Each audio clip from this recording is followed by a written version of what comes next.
Welcome back to Balderdash Academy. Our points are in last place, Nate with 25 points. Next, we have Molly with 35. We have Steve with 60. Marie with 85. And in an odd upset, I am in the lead with 100 points. It's time for our second pop quiz. This pop quiz is from the head of guidance, Mr. Nate Green. Nate? Hello, students. As you continue to work your way closer to the end of your tenure here at Balderdash Academy, it is important to know what goals you have set forth for yourself. However, don't let those goals stand in your way of truly living a fulfilled life.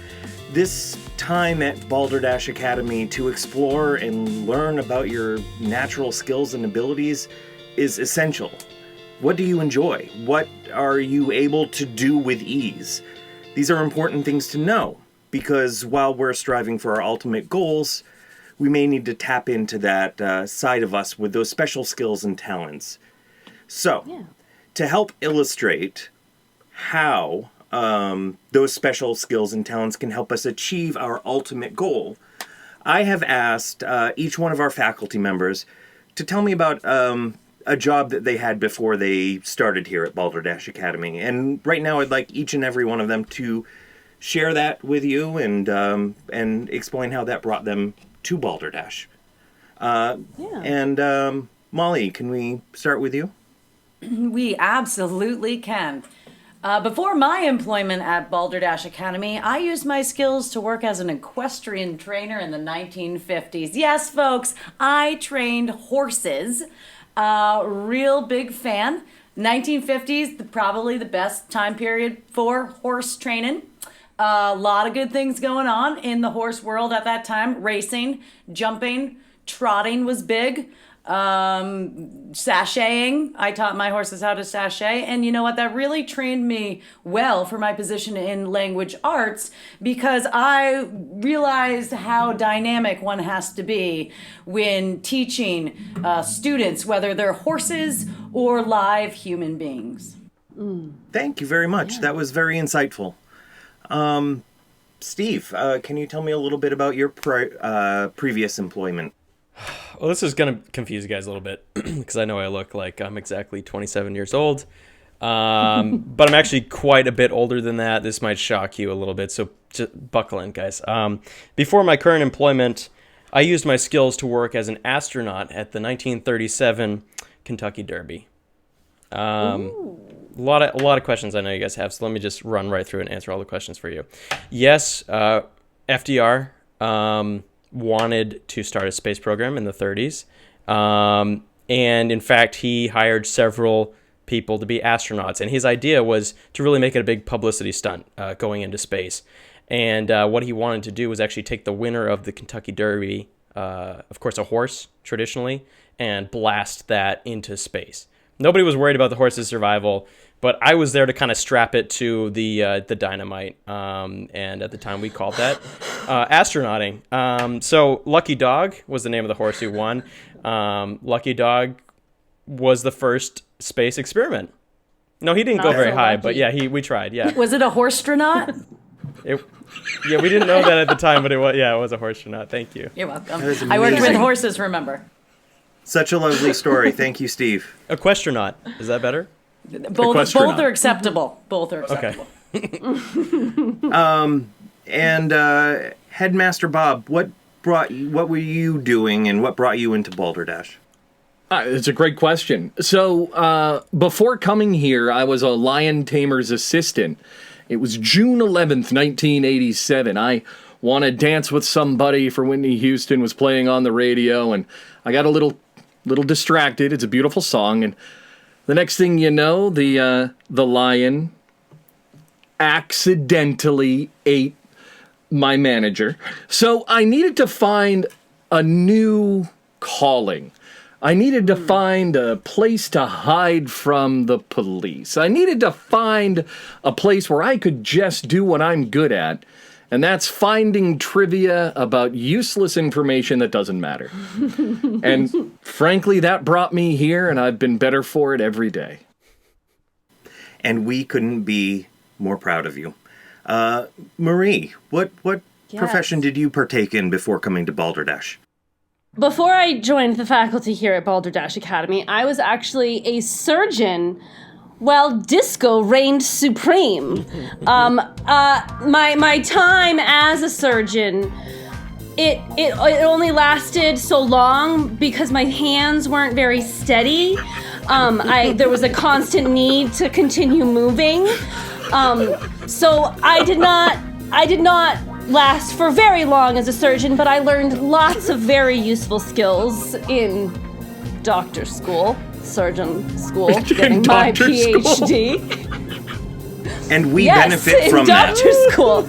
Yes. Now I'm able to bring some of this very useful knowledge of just basic life skills to Balderdash Academy, and I find it to be very useful. With amazing musical background choices. Thank you. Amazing.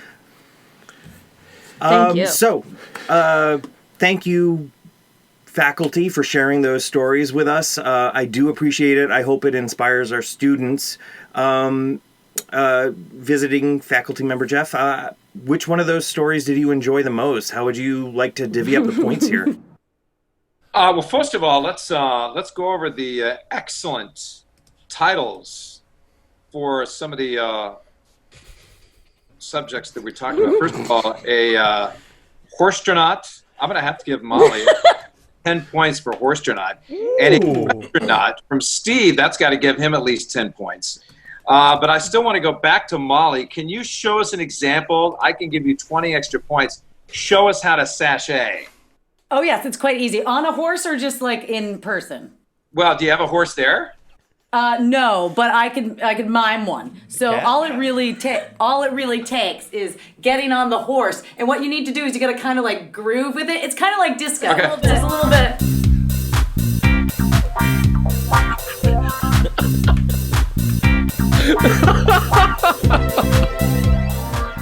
Just like that. It's super easy. Give that horsetronaut 20 extra points. Glad I did that. Excellent. Let's go on to Bob, the lion tamer. Did he? I just did. Before I even think about points with you, when the lion ate the manager, did he swallow him whole? Did he eat him limb by limb? Did he spit out any part of the body? Was it? I mean, I don't know. I need to hear more details about that. So, the lion understood that its breath was less than pleasant. The lion tamer made the mistake of washing with Doc Bronner's, so he basically smelled like a peppermint lozenge. One swoop, right down. I tried, but it was right down. Cats apparently swallow their hard candies whole. All right, Bob, I'm going to give you 5 points for that, okay? Marie, 5 points. Just for the fact that you were doing the dance moves, I mean, you were like doing a little John Travolta from Saturday Night Fever there. Let's see that a little bit again while I go, staying alive, ha, ha, ha. Come on, Marie, staying alive. Oh, yeah, you got the moves. Saturday Night Fever, Marie. Just for that, I'm giving you 10 points for the dance move. Yes. Thank you. All right. How deep is your love? Is your love? Is your love. So, We need to know, Nate, how'd it go? oh, it went great. So thank you all for sharing again. And kids, if you take anything away from this, just please know that please pursue your dreams. And on your way to your dreams, it's okay to have a rest stop along the way. It helps you grow into what you will become. I wouldn't be here if it weren't for my stint as program manager at the NASA Space Station. I helped it become the #1 best Bahamian self-storage mini franchise. Follow your genes. True. All right. Our next game is Lie Again. I will read a weird or unusual fact about select members of the faculty. Some are actual truths, and some are absolute lies created by myself. Our visiting professor and fellow faculty members may question the subject to better understand whether or not the statement is the truth or a lie. Either way, the subject must convince everyone else that the unusual fact is true, no matter how absurd it sounds. All right, so Marie is a celebrated actress. She's an improviser, along with Molly, in the Chamber of Comedy and You Should Smile More. Links in the description to both. But that isn't the beginning of her fame. In 2005, Marie was on MTV's Made. Isn't that right, Marie? It is, yes. All right, who has our first question? What is MTV Made? What is that?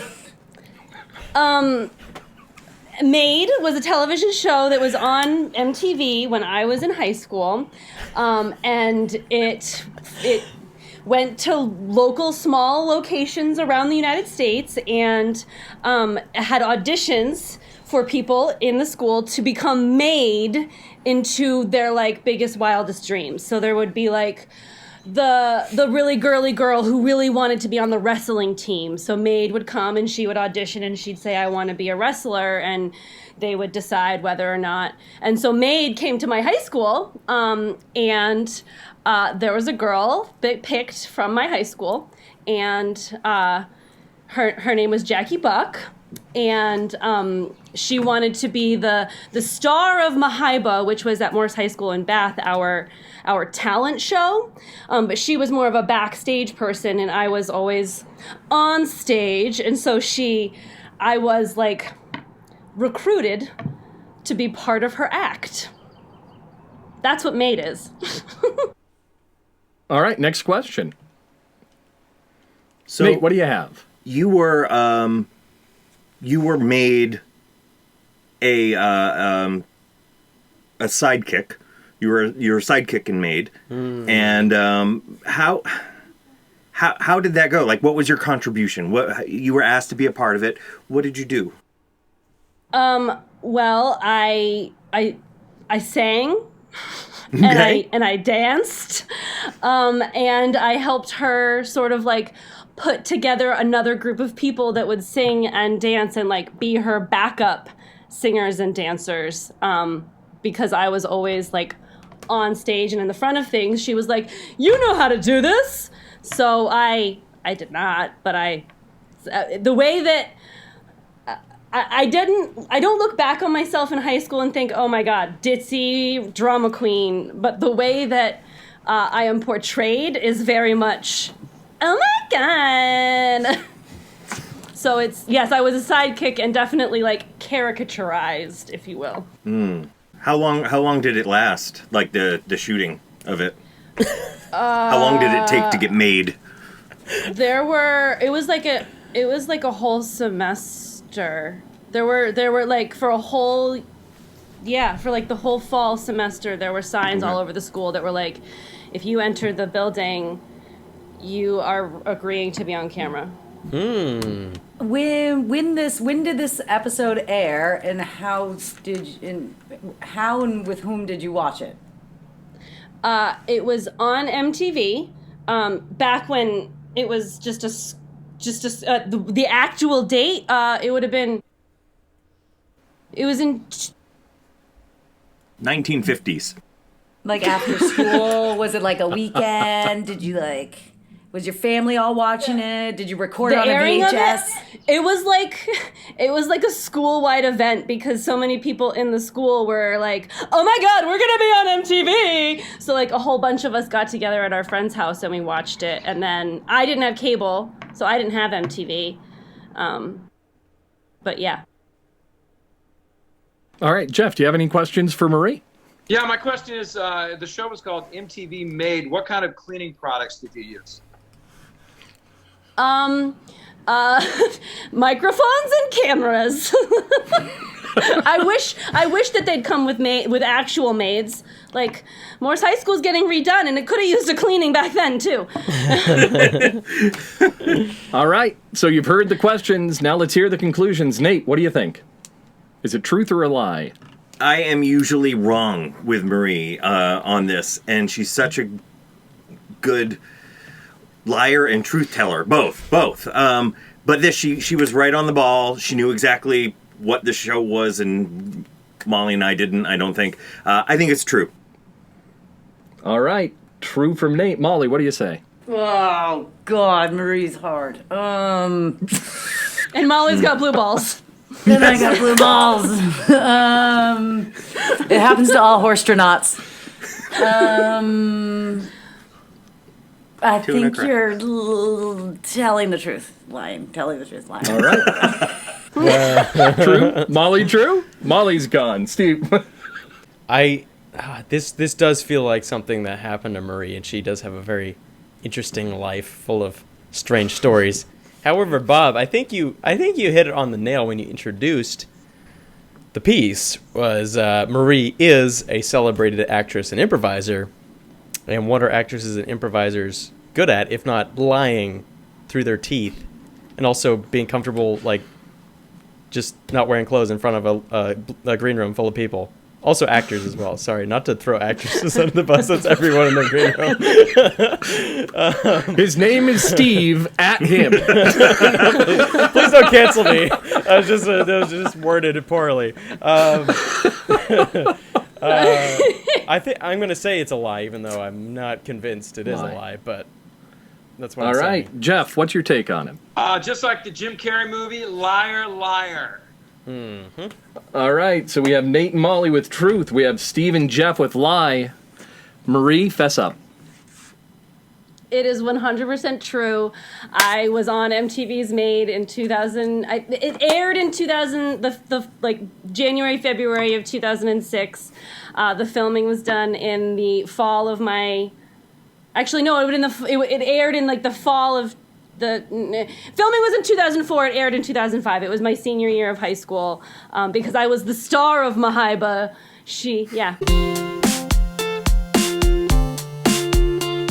course you did. All right. Of course you did. God, So, that'd be great. Jeff, how would you like to score that? I'm only giving out points to one person. Anybody that can do a Frank Zappa song, Valley Girl, has got to be worth at least 50 points. Marie, nice job with it. Oh, my God. Thank you. Give me a totally. Gag me with a spoon. Totally. Stab me with a spoon. Creative. I'm digging on the Valley Girl. Thank you. I did watch Clueless recently. Nice. Valley Girl, she's a Valley Girl. All right, so that 50 for Marie? That's right. Ooh. Thank you. All right. That's big money. So the points are in last place. We have Nate with 50. Next, we have Molly with 65. We have Steve with 70. Myself with 105. And our current lead is Marie with 145 points. Join us when we return for more Balderdash Academy. When dribbling, swimsuits, and Godzilla are involved, Steve can only make it 40 seconds. And that, my friend, breaks a record. Watch it all go down on the next episode of Balderdash Academy. Thank you for watching. Remember to like, subscribe, and hit that bell icon. You can find us on your favorite podcast service as Balderdash Academy.